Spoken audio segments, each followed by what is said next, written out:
اللہ کہتے ہیں سبحان اللہ ان سارے نقائص سے پاک ہے، وہ اتنا طاقتور ہے کہ یہ جو بیان کرتے ہیں کافر، اللہ اس سے بھی بالا تر ہے اور اس میں ذرا برابر کوئی کمی اور کمزوری نہیں ہے۔ وَتَعَالَى عَمَّا يُشْرِكُونَ، آگے صاف بتا دیا اللہ بہت بلند ہے اس چیز سے جو یہ شرک کرتے ہیں۔ میں نے آپ کو بتایا ہے کہ اس شرک کی نہ کوئی عقلی دلیل ہے، بھئی اللہ سے طاقتور یا تو بتائیں نا کون ہے، اور نہ نقلی دلیل ہے۔ کسی کتاب میں سب سے پہلے اگر کسی چیز کی مخالفت کی گئی ہے تو وہ شرک ہے، نہ نقلی دلیل ہے نہ عقلی دلیل ہے۔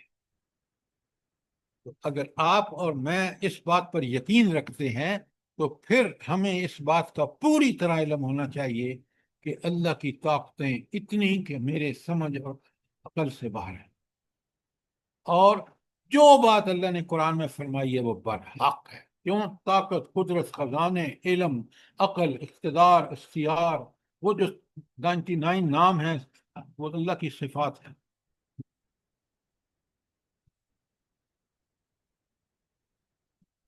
تو وہ جاہل ہے وہ شخص جو اللہ کو پہچانتا نہیں ہے۔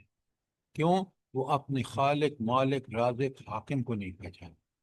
وہ اس بات سے بھی بے خبر ہے کہ یہ دنیا میں آیا کیوں ہے، کس نے بھیجا ہے، کب کامیاب ہوگا، کب ناکام ہوگا۔ یہ ساری چیزیں تو پتہ چلتی ہیں ایمان کے بعد کہ وہ اللہ ہے جو ان تمام چیزوں کو کنٹرول کرتا ہے، پوری مخلوق کو کنٹرول کرتا ہے، زمین و آسمان کی ہر چیز کو کنٹرول کر رہا ہے، اور اس نے سب چیزیں خاص مقصد کے تحت پیدا کی ہیں۔ کوئی چیز اس نے ابس پیدا نہیں کی۔ کتنی بڑی بات ہے آیت 67 میں۔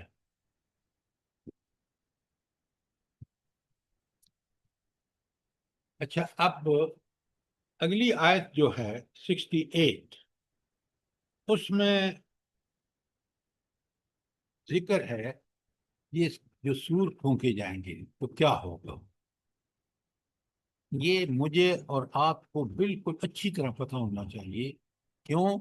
اس وقت کافروں کی بڑی بری حالت ہوگی، کیونکہ انہوں نے تو انکار کیا ہے کہ پہلا سور پھونکے گا، اس کا انکار کیا، پھر کیا ہوگا اس کا انکار کیا، دوسرا سور پھونکے گا، اس کا انہوں نے انکار کیا، تو وہ تو انتہائی پریشان۔ مومن اگر قرآن سے سمجھ چکا ہے نا، آپ یقین مانے وہ انتہائی مطمئن۔ کس طرح مطمئن ہوگا؟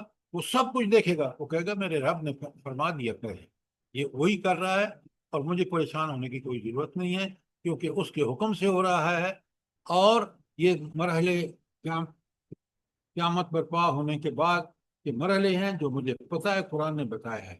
میں اور آپ ان کو سمجھیں۔ یہ انشاءاللہ کل پہ چھوڑتے ہیں، کل کا مضمون ہوگا۔ آج اب وقت ختم ہو رہا ہے اور میں تفصیل سے آپ کو نہیں بتا سکوں گا، تاکہ میں اور آپ پوری طرح واقف ہو جائیں کہ یہ کیا مراحل ہے۔ انشاءاللہ سر، اللہ پاک آپ کو بھی ہمت توفیق دے اور ہم سب کو۔ آمین۔ انشاءاللہ جب یہ ختم ہوگی تو آپ تیاری کر لیں، چاروں کل میں نے آپ کو پڑھانے ہیں، اور بڑی وہ زبردست آیات ہیں۔ انشاءاللہ جب پڑھیں گے تو آپ بات سمجھ میں آئے گی۔ جی سر، جی انشاءاللہ سر۔ آپ کو پتہ ہے کہ یہ جو تین کل ہیں آخری، قل هو اللہ احد، قل اعوذ برب الفلق، قل اعوذ برب الناس، اس کے بارے میں نبی کریم صلی اللہ علیہ وآلہ وسلم کا کیا معمول تھا؟ جلدی بتائیں۔ رات کو صبح شام کو ہی پڑھتے تھے، اور مغرب کے ٹائم 3 دفعہ، رات کو سوتے وقت 3 دفعہ ہاتھوں پہ پڑھ کے یہ باتیں ساری آپ کی ٹھیک ہیں۔ آپ صلی اللہ علیہ وسلم رات کو، حضرت عائشہ صدیقہ رضی اللہ تعالیٰ عنہ فرماتی ہیں کہ رات کو یہ پڑھ کے پہلے اپنے ہاتھوں پر پھونکتے تھے اور ان کے جسم پر۔ یہ آپ اور مجھے ضروری کرنا چاہیے۔ وجہ یہ ہے کہ اللہ تعالیٰ ہر قسم کے بیرونی اور اندرونی سارے جو فتنے ہیں ان سے محفوظ ہیں۔ بعض چیزیں جو ہیں مجھے اور آپ کو بہت اچھی طرح سمجھنی چاہیے کہ رات کو سونے سے پہلے معمول بنا لیں. عشاء کی نماز کے بعد سو جایا کریں اور وضو کی حالت میں سو جایا کریں, اور یہ پڑھ کے تینوں فل اپنے ہاتھوں پہ پھونک کے پہلے اور پھر پورے جسم پہ. یہ نبی کریم صلی اللہ علیہ وسلم کا معمول تھا. اور اس کا فائدہ یہ ہے کہ آپ پہ کوئی جادو ٹونا, کوئی, آپ اللہ پر یقین کریں گے, کیونکہ جب آپ سوچ سمجھ کے اللہ کی حفاظت میں آئیں گے تو وہ اللہ آپ کی حفاظت فرماتا ہے, اور آپ خوش ہوں گے کہ میں نے وہ عمل کیا جو میرے رسول صلی اللہ علیہ وسلم نے کی ہے. بات سمجھ آ گئی کہ نہیں آئی؟ جی سر جی الحمدللہ میں کرتی ہوں روزانہ سورہ آمین بقرہ کی ثم دونوں آمین آیات سر. اور یہ تینوں کو الحمدللہ. ربنا تقبل منا انك انت السميع العليم وتب علينا انك انت التواب الرحیم. جزاک اللہ. آمین. آمین ثم آمین. جزاک اللہ خیر سر. اللہ پاک ہم سب کو ہمت توفیق دے اور عمل کی آمین توفیق دے, اور ساری دنیا کے مسلمانوں کو, اولادوں آمین. کو. آمین.